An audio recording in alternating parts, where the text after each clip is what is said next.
Welcome to the 5 o'clock show. It's time for Common Sense.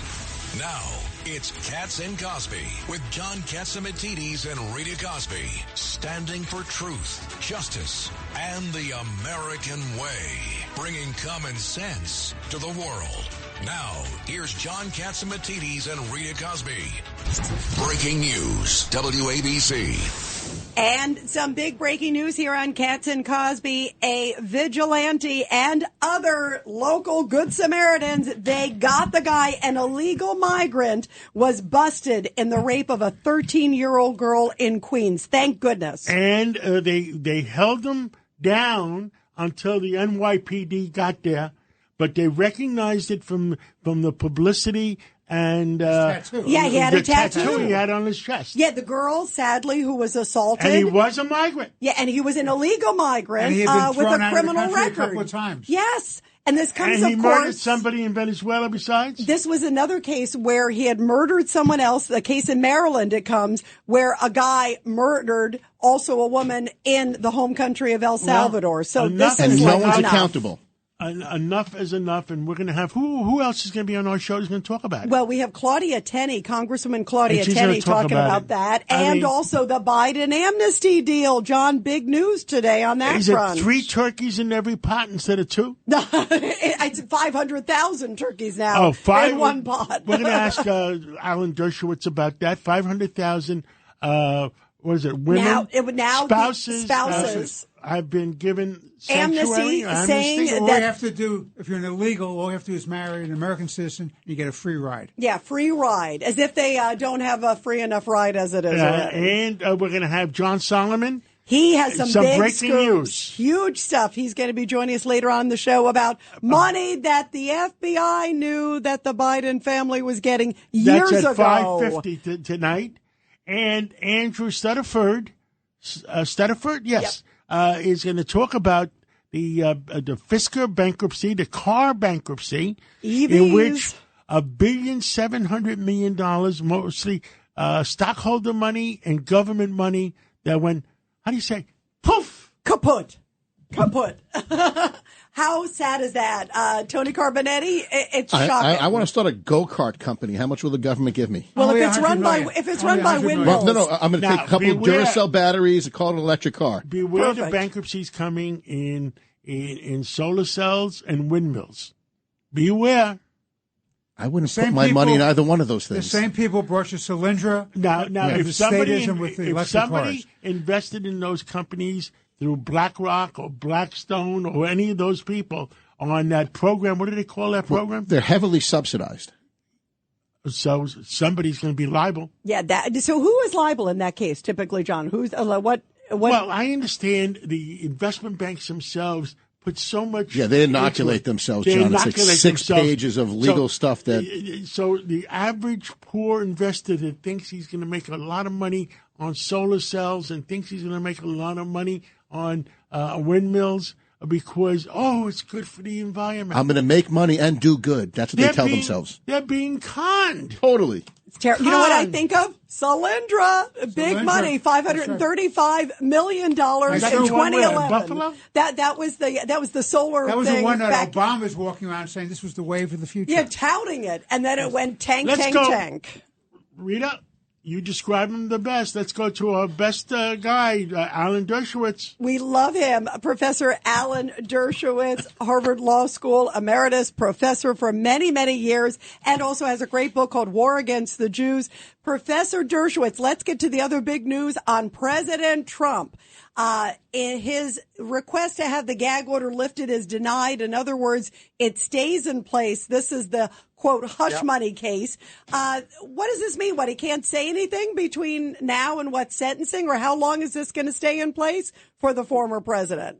Forever, unless the Supreme Court reverses it. It's an outrageous decision, especially since, as we all predicted, the Democrats have now put tens of millions of dollars into an ad campaign saying that people shouldn't vote for Trump precisely because he was convicted in the New York court, and not giving Trump the opportunity to say, well, it was because the judge's daughter is working for Democrats. He can't say that. And he can't say because Cohen was a crooked witness, there are restrictions, and we're the victims of that. Because remember, the First Amendment has two sides. The obvious right of Donald Trump to speak, but our right to listen. And I'm a particularly affected person. I haven't decided who to vote for. I want to hear from Donald Trump. I have a First Amendment right to hear what he has to say about the judge's daughter, about Cohen, about other things that the gag order prohibits. And so, especially in light of the fact that the Democrats are now spending millions of dollars politicizing this invalid conviction, certainly the marketplace of ideas ought to be open to all things. Also, the Connecticut Bar Association has now warned Connecticut lawyers, you must defend Judge Marchant, no matter what you think. Oh, my God. Your obligation is to defend him. And if you don't, who knows? Maybe we'll come after you. Well, I'm not a member of the Connecticut Bar, but I have to tell you, I don't care what bar tells me, I'm not going to defend him, just the way I would never have defended a Southern judge in the 1920s or the 1930s. You can't tell me who to defend. You can't tell me who to criticize. Yeah, everybody says no one's above the law, but no one's above criticism under the First Amendment, and we have to make sure we enforce that. So the Connecticut Bar Association ought to withdraw that letter. The New York Court of Appeals ought to rescind the gag order, and if they don't, the United States Supreme Court should. Now, let's talk a second. Let's keep it simple for the average New Yorker or the average American listening to our show. We might have 1 million Americans listening. Great. So the not the Court of Appeals. Who said no? The Court of Appeals. The New York Court of Appeals refused to review the case. They refused to review the case. But the key thing, does it go higher in New York? No, hold on. Alan, what happened was, but catch this. They said because there was no constitutional issue, so they refused to review it. So now there's still... Of course there's a constitutional issue. You just discussed it. So you can't send it above that? No. Is the Court of Appeals the highest? In New York. It's the highest in New York, but you can get to the Supreme Court. Okay, but that was the issue for the trial gag order. So now Trump's lawyers went back to Marchant and said, listen, we want it lifted now that he's been convicted. So there's an application before Marchant now to lift it because there's going to be no harm now to the so-called integrity of the trial because the trial is over. And that's still before Marchant. He has not ruled on it, Alan. Remember, this is an issue of prior restraint. Right, exactly. The one thing the First Amendment says is you can't have prior restraint. You couldn't have it in the Pentagon Papers case, even though they claimed it affected the national security. You can't have it unless there's an extraordinary need for it. And in this case, there's no need at all. There's no trial. Exactly. There are no witnesses. And John's point is well taken. This should be going to the Supreme Court, and they should immediately. I am very disappointed. It went to the Supreme Court in New York and the Court of Appeals. It went from we had the trial judge issued the Supreme Court judge, the trial judge Marchant. Then it went to the appellate division, the intermediate appellate court, and then which sustained Marchant's gag order. And then it went to the Court of Appeals and said, we're not going to take this up because there's no constitutional issue. If that's not a constitutional issue, then these guys should have their... Gagging the previous president of the United States and maybe the future president of the United States during is not a presidential campaign. How can a gag order not raise a constitutional issue? A gag order, by definition, is a paradigmatic instance of prior restraint. The Court of Appeals, Court of Appeals that rejected that. How many people in the Court of Appeals? Seven. And how many spoke on it? All seven? No, there was just a ruling, but it's a blanket ruling. You don't know who was behind it. Yeah. Wow. But it's wrong. It's wrong. They should have taken the case. It is a constitutional issue. It should be taken immediately to the Supreme Court of the United States. Let me tell you what the absolute worst scenario would be, and it's possible. Trump loses the election in a close vote. Polls show that the campaign, the $50 million campaign to focus on the criminal conviction in New York, was a major reason for his loss. Then after the election is over, the Supreme Court reverses the conviction and condemns the prosecutor for bringing it. Where do you go at that point? What's your remedy? Right. There is no remedy. It would be much worse than what happened to Hillary Clinton when Comey ill-advisedly talked about how she was reckless with her computer. That may have affected the election. But that's speculative. Here we have a whole campaign. Just watch it on TV. A whole campaign ad that says nothing other than he's a convicted criminal and you ought to vote against him because he's a convicted criminal. The New York Court We live in New York. We don't get that commercial. I'm sure it's in Wisconsin, Pennsylvania, and Michigan. We don't get that one. You know what's interesting, Professor Dershowitz? You hit on an interesting point because remember the whole thing with the laptop that happened, of course, in 2020. And, of course, President Biden at the time said, oh, no, it's not true. The 51 intel agents. There were polls after the 2020 election where it said, God, had I known the laptop was real and some of these allegations were true, it would have changed my vote. Did they ever reprimand those 51 people? They never did. Or take away their security clearances? But it's a powerful point, guys, that there is no recompense. And there were a number of people, it was 5, 7, 8% in different polls who said they would have voted differently and maybe not have voted for Biden in that case. That can change an election. Okay. Alan, I want to raise another issue with you. It's a matter of real concern, and it's related to free speech and the right to know. Soros, who's funded all these anti-law enforcement DAs and local prosecutors, is now on a buying spree to buy up radio stations. He bought over 20 stations from Spanish-speaking stations in the Miami area and other areas in Spanish communities. He's now buying up 220 stations, and he's doing this on the eve of the election, and they're trying to fast-track this approval because there's an issue about foreign money coming in, Alan. And they're trying to fast-track it with a Democratic-controlled FCC. What are your thoughts on that? I don't like it. I mean, I think it's very dangerous to have somebody who has a clear bias, and it's a bias, in my view, against America, George Soros. And let me be very clear. George Soros is Jewish. I'm Jewish. I think he's done a horrible job for America, and I'm not an anti-Semite. So don't accuse people who criticize Soros of being anti-Semitic. You get a lot of that nonsense. As a Jew, I want to be very clear. I am going to continue to criticize Soros, and I think he's done terrible for America. And I think if he owns radio stations, it will have a negative impact. Now, so trying to fast track it, I was told. I was told by a board member at lunch today, by a board member at Odyssey, that the closing is expected September or October. If they're trying to fast track it, it can only be one reason. The reason being that the election is November 6th. By the way, I was at that lunch today. You heard the person say it. Yeah. I know. Okay, no names. No names. No, I'm just talking about a great lunch. During the bidding process, did they mention the fast track that came with his bid? I mean, I know I'm sitting across the table right now from someone who could afford to bid. And if you knew there was a fast track approval on this. Yeah, but I wouldn't be buying it with the intent of affecting the November 5th elections. But again, why is he getting that special perk? Because they're running a political contract through the FCC, which is controlled by the Democrats. It's a private purchase. That's nothing. Why is the government bending over backwards? The FCC is not supposed to be partisan or political. Right. It's an administrative agency that's supposed to protect the What's the listeners public and viewers, interest of fast tracking this? It's supposed to do the public interest, and there's no public interest in making a fast track in time for the election so that he can have an undue influence on the election. Remember, he doesn't have a First Amendment right to own a station. That's subject to regulation. It's subject to rules. We are the people who have the First Amendment right to hear a diversity of points of view on every issue. There used to be a rule. It was not. It was avoided, but the fair comment rule, where if a radio station, remember the United States owns equal time. The radio stations, equal time, fair comment, all of that. And that was a good thing in some respects. Mm-hmm. It had First Amendment implications as well. But today, you get the media just being totally one-sided. You watch MSNBC, it's like watching Pravda. No, right. PBS was it? No, not PBS. What's the public station?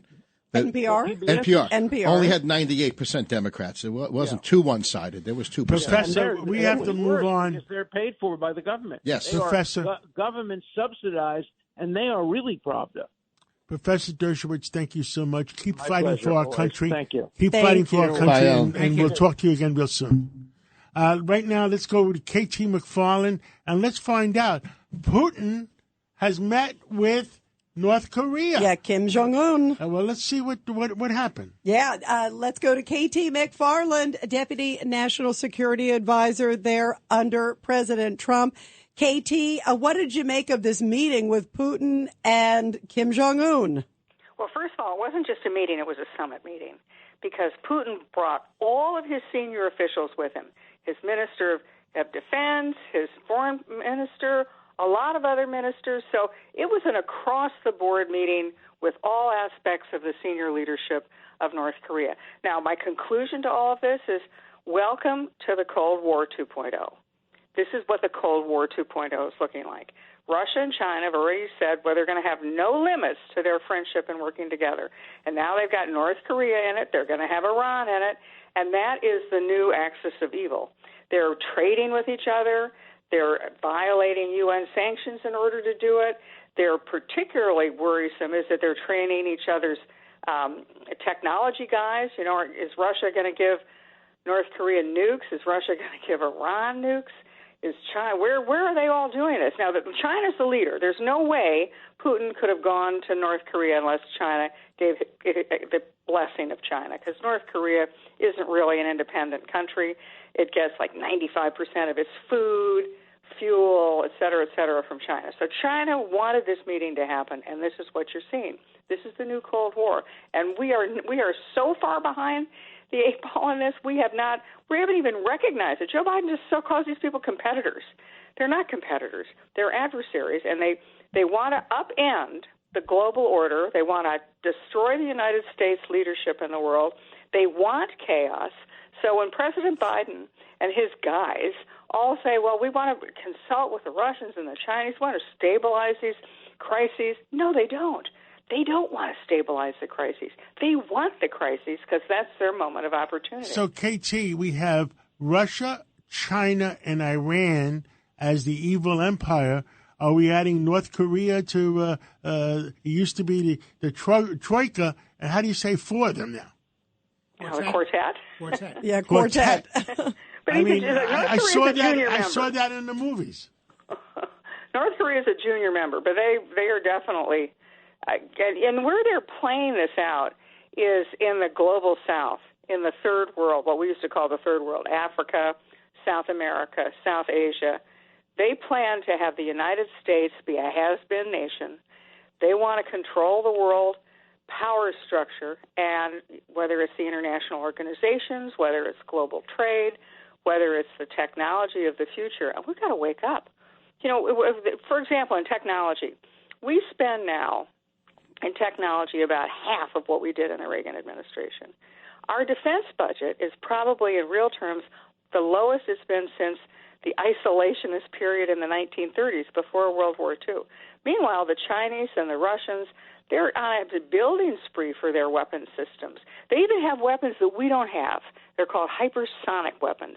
And they can fly low under the radar, they can fly really fast, and we have no defense, and we don't have those weapons because our guys can't get them off the drawing board. Wow. Did you see, by the way, that Putin was using some of those in Ukraine the other day? It was stunning. He used it against a mall, a shopping mall, and it was just horrific to see. KT, I want to ask you, too, KT McFarland, how much of this is also the fact that they're seeing weakness at 1600 Pennsylvania Avenue, and they're seeing a moment now where they're trying to sort of bandy together, if you will, especially they don't know what's going to happen in November in the United States. 100% of it is that they see weakness. The other thing, I mean, ever since Afghanistan, the United States has looked haphazard and vulnerable and leaderless. Add to that the high price of oil. Thank you very much for Joe Biden's energy policies. The high price of oil has made Russia rich. It's made Iran rich. The reason that those countries didn't go to war during the Trump administration, and Russia did invade Ukraine during Obama, did invade Ukraine during Biden, is simply the price of oil. That's how Russia gets its revenues, from high oil prices. The prices under Obama were $120 a barrel. Under Trump, $40 a barrel. Under Biden, what is it now, John? About $80 a barrel? It's about $80 today? now, but Brett is even higher than that. So we made them very, very rich. And that's the excess money that Iran had. They used to hire the Houthis and close down the Red Sea and close down the Suez Canal, and Hezbollah to attack Israel from the north, Houthis to attack them from the left. And Hamas. I mean, Hamas. Hamas. Their nuclear Hamas. program. Their nuclear program mean- is also being funded by this money. It's crazy. You can't make it up. Yeah, it seems, I hate to use this phrase, guys, but it feels un-American to me. If you All right, think we gotta about how take a different our break. policies were, John, KT, think thank about you. that. We love you, and keep speaking out the truth. Yeah, bravo, thank you so KT. much. We gotta Fantastic. we Thank gotta you, take guys. a break Thank right you. now. Yep. And coming up after the break, we have pollster John McLaughlin, Trump's pollster, with some good inside scoop. And we had the big news for the day. The big news for the day. We had the Gracie Awards occurred in New York City, which is the big media awards for radio, television, and WABC had two winners. And we had Rita Cosby. Thank you, guys. Congrats. Thank you. Representing the gang. Congratulations. Thank you. It was an honor, guys. And Cindy Adams. Who gave a great speech. who Bravo gave to a her. phenomenal speech. I hope somebody has it on tape. But congratulations, Cindy. Thank you, John. Congratulations, Rita. Thank you. And let's take that break. Long Island is more exciting than ever at Jake's 58 Casino Hotel. Get ready to zoom into some serious cash with Zoom Ball every Wednesday in June. Win up to $500,000. 1 point equals 1 entry. 2 lucky winners will be drawn at the top of every hour from 1 to 5 p.m. to play Zoom Ball. Discover the excitement at Jake's 58 Casino Hotel. If gambling is a problem for you or someone, please call the 24-hour toll-free helpline at 877-8-HOPE or text NY. Hey, it's Joe Piscopo. When you're looking for concrete materials for your next construction project, call Diamondback Ready Mix on Staten Island. This family-owned and operated business is the go-to supplier for concrete materials in New York, New Jersey, and the surrounding tri-state areas. My friends and experts from Diamondback Ready Mix are experts and fully licensed and insured in New York and in New Jersey to deliver ready-mix concrete to your job site. Give them a call today for more information at 718-650-5649, 718-650-5649. Zaxby's has been perfecting chicken fingers for 30 years. And now we're going to the sea. Shrimp butterflied and fried to perfection.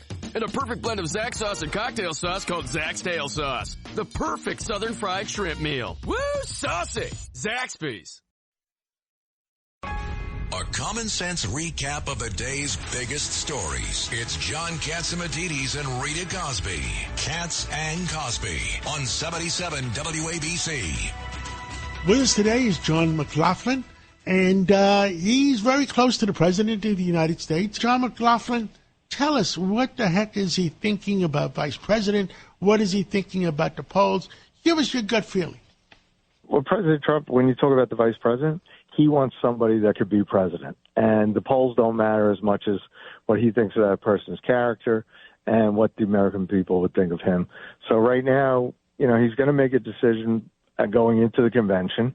And, right now there's only one poll that counts, is that who he thinks could do that job. And he's definitely got lots of candidates. We have a deep bench. And it's a big comparison compared to what Joe Biden's got, because Kamala Harris right now, she's impeachment insurance against anything bad that happens to Joe Biden. Well, the old adage would be that he's putting three turkeys in every pot instead of just 2. Well, by the way, that's what the voters want. We were coming up on a debate, and they want to see who can help them best. And right now, it's Donald Trump. I mean, last week they put out a poll in Minnesota that we had done for the Trump campaign, and Donald Trump was ahead 41%, Biden 37%, and 7% for Kennedy. And if it's even a one-on-one race, Trump was ahead of Biden 47-45. So in Minnesota, a state the Republicans have not won for years. Remember, Ronald Reagan didn't even want to carry Minnesota because he didn't want to embarrass Mondale. But since then, the Democrats have won it. And right now, President Trump's leading the incumbent president in that state as we go into a historic unprecedented debate where next week, Joe Biden, he knows he's in trouble, so he's the incumbent, but he's behind, so he challenged President Trump to a debate, and it's the earliest presidential debate we're going to see for a general election. John McLaughlin of McLaughlin and Associates, the debate.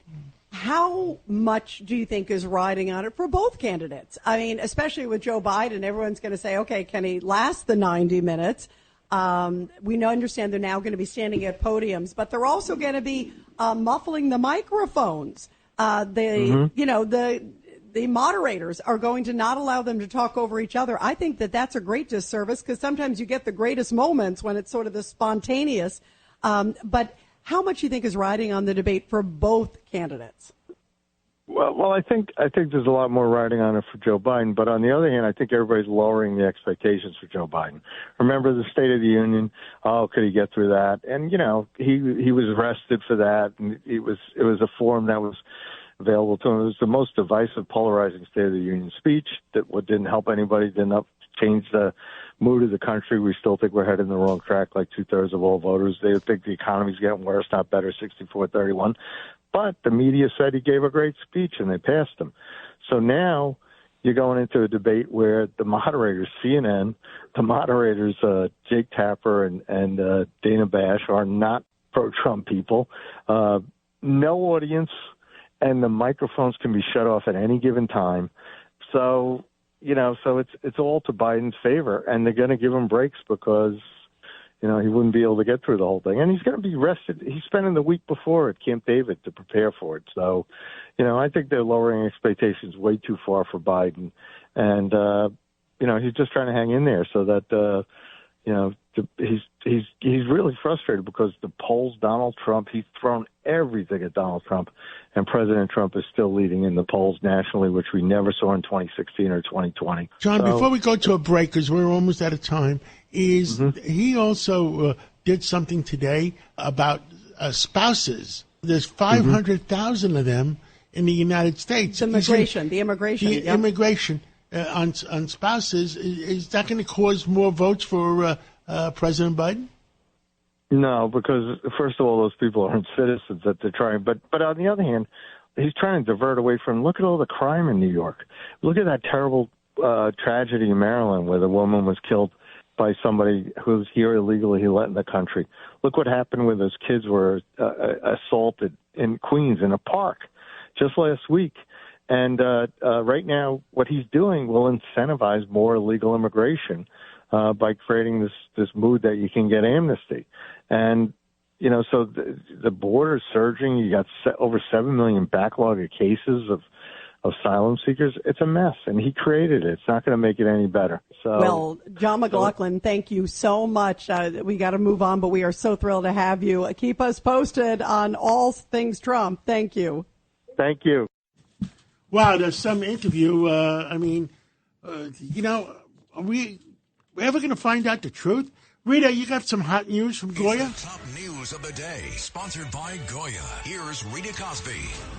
Well, as we were talking about at the top of the show, and by the way, coming up, we're going to be talking with Congresswoman Claudia Tenney here on Katz and Cosby about this.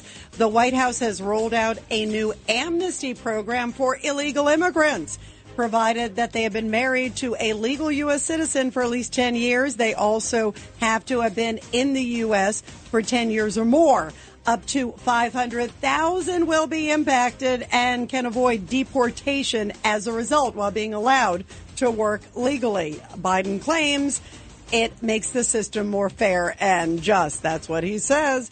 Meanwhile, an illegal immigrant from Ecuador has been arrested in New York for the rape of a 13-year-old girl. Local residents recognized the suspect at a bodega in Queens, where they held him down until the cops arrived.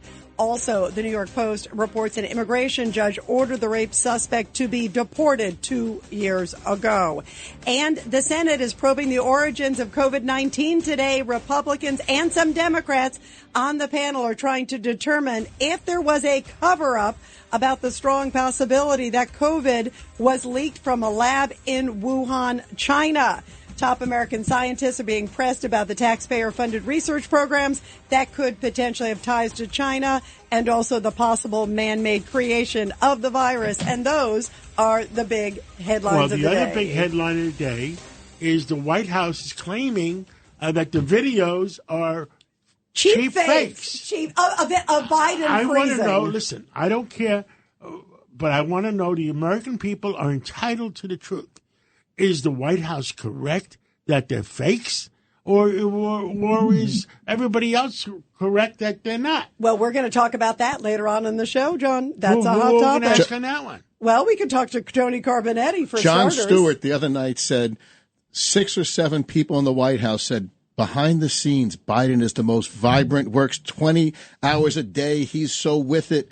Why not film that and put those films out?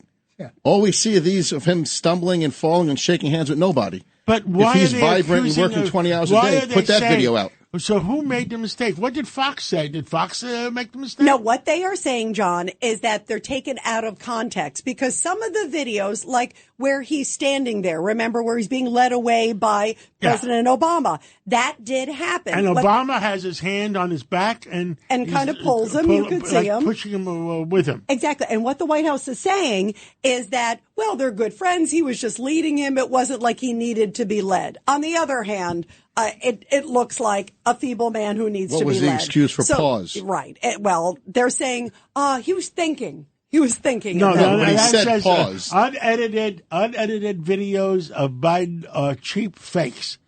What does it mean, unedited? You mean you have to edit it first not to be a fake? Yeah, that's the thing. It doesn't make any sense. They're saying it's misinterpreted. That, like, the time, remember, where the parachute came down, that you don't see he's talking to somebody else over there. It's not like, remember when he gets led? I think the American people just want the truth. Judge, you had something to say? Why did Obama grab Biden by the wrist?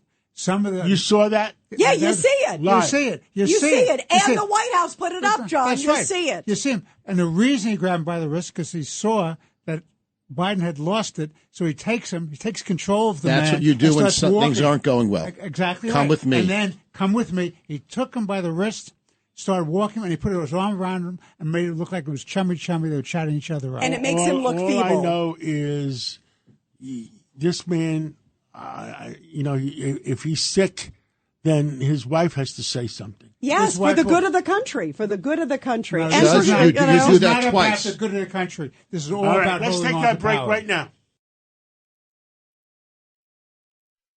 Grand Canyon University, an affordable private Christian university, is one of the largest and fastest growing universities in the country, offering more than 270 programs online. In addition to federal grants and aid, GCU's online students received nearly $130 million in institutional scholarships in 2022. Find your purpose at Grand Canyon University. Private, Christian, affordable. Visit gcu.edu/myoffer to see the scholarships you may qualify for. You're commuting home with Katz and Cosby. Now, here's John Katzimatidis and Rita Cosby on 77 WABC. And we are back here on Katz and Cosby. Joining us now is Congresswoman Claudia Tenney from the great state of New York. And Congresswoman, boy, there's a lot to talk with you about. First, let's get to this case of another illegal migrant committing a heinous crime, the guy who was busted in Queens, New York. Thank goodness for the vigilantes, for the Good Samaritans who held him down because they recognized him because of his tattoo. Your thoughts about just the dangers of now what is crossing our borders? They can't vet them. They can't check them. You know, Marita, this is a terrible tragedy that's being perpetrated against the American people by Joe Biden. His inability or unwillingness, actually by design, not to enforce our border. And I've been sounding the alarm on the northern border since last year when I ended up getting a new district with the entire New York border, pretty much almost all of it, that's along my district in New York 24 by Lake Ontario, way up in the North Country, all the way over to the Niagara border. This is a real problem because of New York's laws. The cartels are controlling the northern border as well. And some of the really alarming statistics, 85% of the people on the terror watch list are actually coming across the northern border. The cartels know they can take advantage of New York's very lax criminal justice laws that are also hurting us with criminals that we have that are American citizens. So it's even worse when we know these illegal immigrants come in. They get a license, a valid New York driver's license. They are also given special protections under the what's so-called green light law. This was all passed under Governor Cuomo in 2019. And in addition, there is a special detainer law where New York police or of any kind, whether it's NYPD or others, cannot retain or detain anyone, even if they're a criminal alien, for up to 24 hours or 48 hours until they get an ICE agent. That's exactly how Laken Riley was killed. The New York Police Department was required to let this guy go. They suspected he had roots that were criminal. They suspected he had ties to a gang. They let him go, and he ended up killing Laken Riley in Georgia, and he had probably a valid New York driver's license.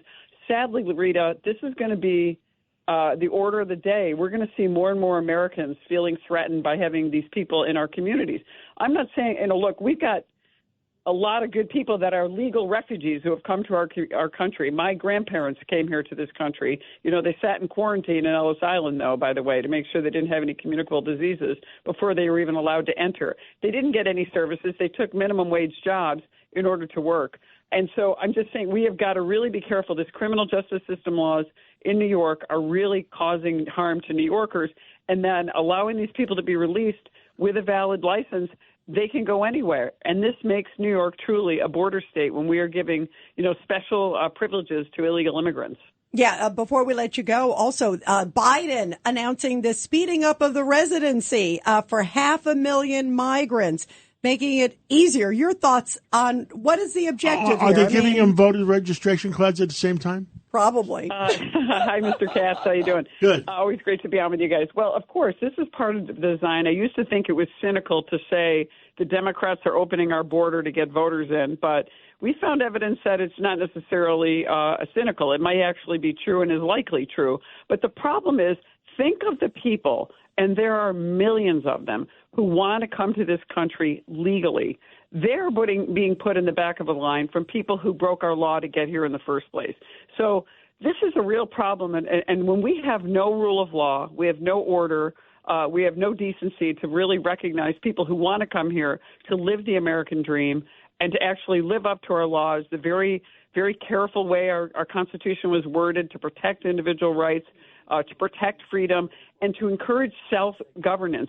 We have to be self-governing, but to have a lawless society, we aren't going to be able to do that. That's what the Democrats are doing. Now, to Mr. Katz's question, the Democrats are actually trying to register illegal immigrants, and they're not registering them so they could go to the polls. They're registering them so that they can get their ballots and have them cast. Once they're in the ballot box, you can't take them out, and you can't prove if it was an illegal immigrant or a valid citizen. And that's the problem. And if these get distributed in the swing states where this race in 2020, the presidential race, was decided by less than 44,000 votes in 3 swing states, you could see this being a catastrophic move. So no matter how good the policies might be of President Trump, no matter how good a campaign he runs, the Democrats are going to try to steal this by undermining our process again. And they are even smarter about this because President Biden, again, used an executive order to task our agencies and third-party Democrat-leaning groups like Demos and others under the guidance of Susan Rice, the former Biden or Obama administration official, to get these ballots in the box to ensure that Joe Biden, the Democrat, wins no matter what. It's really dangerous and it's scary, and you're right to be skeptical, Mr. Katz, absolutely. Thank you so much. Claudia, keep fighting. Thank you so much. Breaking news, WABC. And joining us now with some big breaking news is the founder of Just the News, John Solomon. John, you have a bombshell today about Hunter Biden team money that the FBI knew about way back when. Fill us in. Oh, yes. He had 120 million reasons to like Ukraine. That's exactly how much he and his partners were almost going to get. They had struck a deal. They were at the 1 yard line back in the fall of 2015. Remember, Joe Biden's still vice president then. Joe Biden is still in charge of U.S.-Ukraine policy. And Hunter Biden is on the board of Burisma. And while on the board of Burisma, he and his business partners are trying to arrange a $120 million deal where the owner of Burisma, the guy he's supposed to be exercising fiduciary responsibility for, is going to send $120 million to a company in Liechtenstein that Hunter Biden and his business associates set up. They picked Liechtenstein because it's a pretty good tax haven. And they would have got 25% of all the revenues for putting no cash into the deal. Pretty good deal, free money. It got tripped up at the last minute. Why is this important? The FBI has known all of this information since 2016. They knew about it in the 2019 impeachment of Donald Trump. This evidence wasn't produced.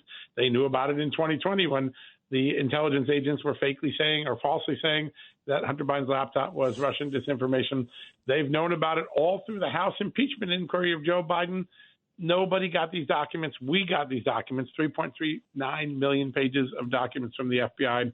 Another major and much larger foreign influence operation that Hunter Biden was running that we're just learning about now. FBI knew about it 8 years ago. Wow. And everybody, we're talking to John Solomon, the founder of Just the News. Judge Weinberg. John, it's good to talk to you again. So let's get this straight.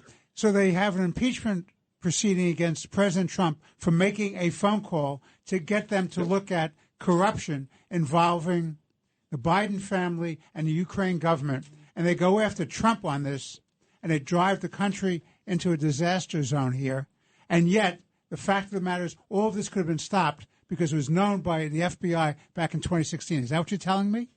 That's exactly what we're telling you. And there are many more secrets like this almost on a daily basis now. We're beginning to put those out. We now know that the FBI knew in 2016 that Joe Biden met with the Chinese business partners of Hunter Biden. So when Joe Biden got on stage in 2020 and lied to all of us on the debate stage saying, I never did anything with my son's business partners. We never got any money from China. That was false, and the FBI knew it was false. They had a record of Joe Biden. The second he came out of a meeting with President Xi, think about that. The first thing he does after meeting the new president of China in 2013, he goes and meets Hunter Biden's new business partner, the Chinese guy. It's going to pay him some money. These are extraordinary revelations, and our government had them sitting in their archives, and they didn't act on them. Wow. And we went through that question last week. Well, President Obama was the president at that time. The question is, did they tell President Obama? But I do not think they told President Trump about it when he became president on January 20th, 2017, because the story we talked about last week about the 3.4 million documents, I asked President Trump personally, did you know about that? And he says, absolutely not. The first time I heard it is when you told me. Yes.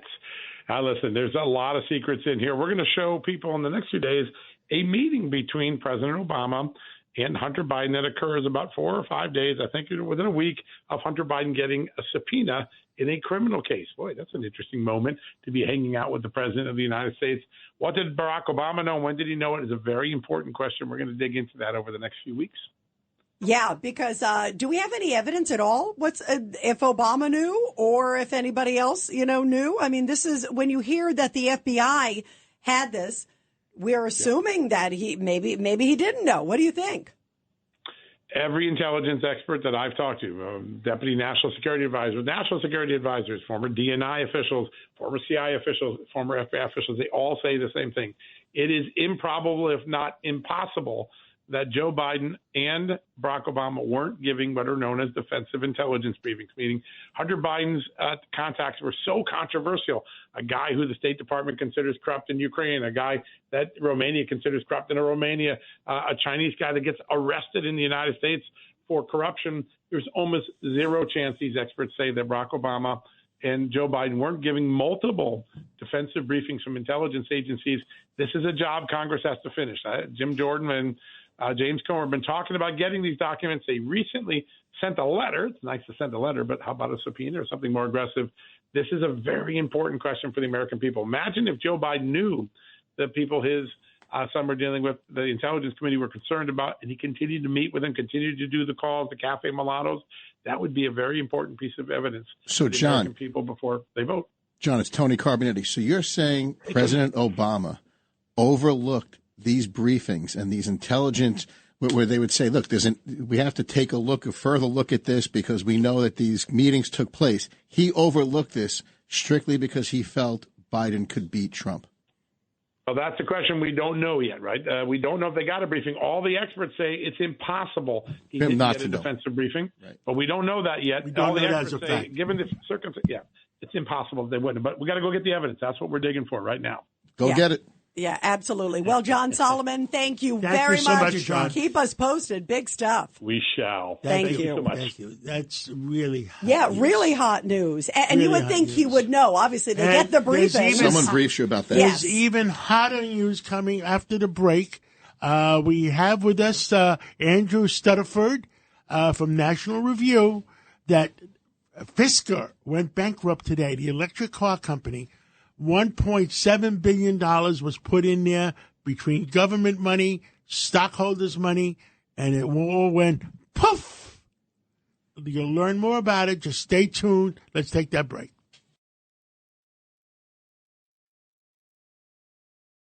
It's a common sense recap of the big stories. It's Katz and Cosby on 77 WABC. Well, with us now is Andrew Fisker, and Fisker. Andrew Stunner. Stunner, talking about Fisker. Talking about Freudian slip. Freudian slip. All right, so Andrew Stutterford is here. With He's National with the Review. National Review, and he's talking about Fisker, so you were And right. he's talking about Fisker. You were right. Because the I think John had money in this. I don't know. Did you have money in this company? No, okay. I did not have it. And there was a big bankruptcy today for like $1.7 billion. And Andrew, you are the expert on energy and electric vehicles and National Review. Tell the American people, there might be 1 million people listening, tell us what you know. Okay. First, just to make it absolutely clear, my name is not Fiskars. I have never run an electric vehicle company. In fact, I would run away from that. Basic story, and don't interrupt me, if I'm going into too much detail. It's a cautionary tale, really. One of the great things about America is that startups, early-stage companies can attract lots of investments. It's one of the lots of investors. It's a great strength. However, it also comes with drawbacks. Fisker basically was a startup electric vehicle company. It had been around for a little while. It raised, I think, about $600 or $700 million in its early stages. At some point, it got a federal loan of around $500 million, 529, I think. I'm not quite sure when that came through. It then went public, and if you remember, John, I know you'll remember, in 2020, you had all these SPACs, which were sort of quickie IPOs, so companies could go very quickly. Everyone was incredibly excited about electric vehicles. They were going to be the future, and it didn't work out. And they raised $1 billion, or the SPAC was $1 billion or something? No, they raised actually. They emerged with $1 billion more. No, the SPAC had nothing in it, I don't think. So $1 billion more. So right now there was a $529 million commitment from the federal government, which I'm sure they used. A couple of $100 million. Yeah, as quasi collateral to raise the public money. Oh, absolutely. Yeah. I'm sure, and I'm not 100% sure, but be unsurprising. It sounds like that's the way it went through. And I'm sure we'll get more information as the days go by. Well, there's one thing you want to think about when you're playing around with the numbers as to how much money has been lost with this. Don't just think about the people. Just don't think about the people who invested in the company directly. The all-time high for the company was raised when the stock was $28.50. It's now worth, I think, a couple of cents. And the peak valuation was, I think, nearly $8 billion. And so a lot of investors piled in, and on the hopes that EVs were the future. And the company was making great forecasts, and they weren't made. I mean, they were meant to be making, I think, $10 billion in sales for this year. And last year, I think they made maybe $1 billion, or not even that. Wow. Andrew, it's Tony Carbonetti. These companies also get helped by governors like Newsom saying the entire state is going to be electric by 20. So investors get all excited saying, I have to buy into this because the state's mandating you have to own an electric vehicle by 2035 or whatever it was. 2035. Yeah, no, you're absolutely right. Yeah. No. I mean, the hype surrounding these things, and there was, and if you remember back in 2021, that interest rates were zero. So people were next to zero. So there was no cost of capital. The investors get lured right in.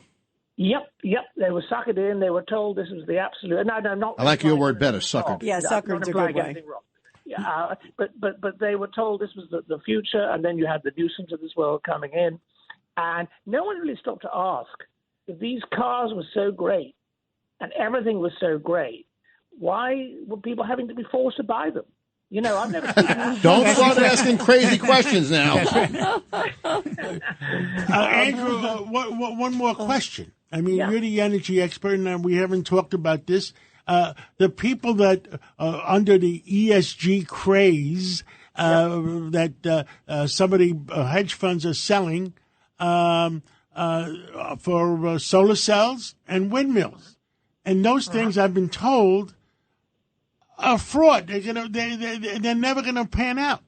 They're not. I mean, yeah, I've got thoughts about that. I mean, solar. I'm not a scientist to say right now, but I've been looking at, because of my old work in the financial markets. I've been looking, believe it or not, at windmills for about 30-something years, and I just think that they are a sort of weird steampunk-like contraption. They don't really deliver. They're expensive, and one of the things that people don't remember, I know you, John, I know you know this, but people say, "Oh, we've got all this capacity." Capacity doesn't matter. If I have a car with no gas in it, it's got the capacity to go, the distance, or the engine's broken, rather. But it's irrelevant. The point is, if the wind isn't blowing, you've got the capacity, but it doesn't matter. It's zero, and it's not producing any energy. And I just don't think that wind turbines do what they're meant to do. And one of the things that you have to have is reliable, constant flow of energy. And if you're hoping for the best with the wind, we in the 17th century we used the wind. It's now the 21st century, and we're taking a great step back. I think huge amounts have been put into windmills. They will not be. They will not provide cheap energy, in my view, and they're not reliable. Solar, I think, may be a bit better. There are issues there, there are problems, not least the amount of space they take. But they by themselves are not the answer. And what we are doing, we're certainly doing it in this state. We're speaking from New York here. Is we are taking power capacity. I use the word capacity, but regular and reliable power capacity off grid without having replaced it with something that can adequately fill its place. One more question. Yeah. In New York State, they're forcing us to do all electric buildings, electric stoves, electric everything, electric to move the water in the building. And if you have an electric car, if something happens to the grid, and the reason for Space Force out there, Andrew, the reason for Space Force is to protect our satellites and protect our grids. Now, if there's a time of war, whether it's the Russians, whether it's the Chinese or North Koreans, whoever it is, the Iranians, if our grid goes down, the American people are living in a jungle. And it'll be a very cold jungle if you're in New York in December. No, we have not prepared. It's just Rule 101. We've got unfriendly Russians, Chinese, and all the rest of it. Rule 101 is you have many, many sources of power. And to convert everyone to electricity, so to speak, is just asking for trouble. Scary. Andrew, we'd like to talk. We're almost out of time. We'd like to talk some more about this because it's scary, because America depends on several sources of power. Thank you so much, Andrew, and thank you for coming on, and let's talk again real soon. Really scary stuff, John. That was really interesting. I mean, we're vulnerable. I know what I'm talking about. Yeah. I'm in the energy business. I know what I'm talking about. That's what I'm saying. You're illuminating us on how I'm vulnerable. also in the real estate business, so I know what I'm talking about. When they're forcing us to build an all-electric building. Wow. And by the way, I'm in the Gracie business today. Congratulations again. And to Cindy what do we all Adams. stand for? Truth, justice, and the American way. We got to save America, guys. Please. This is Greg Kelly for Priority Gold. What does it mean to be America's precious metals dealer? It means that you're in touch with the hearts and minds of those who love this country, value our freedom, and want to protect the future. Priority Gold is that precious metals dealer. They've helped thousands of Americans back their retirement with solid gold and silver. Call Priority Gold at 888-506-6439. Receive free shipping, free storage, a free investment guide, and one of the best purchase experiences in the industry. Call now or go to PriorityGold.com.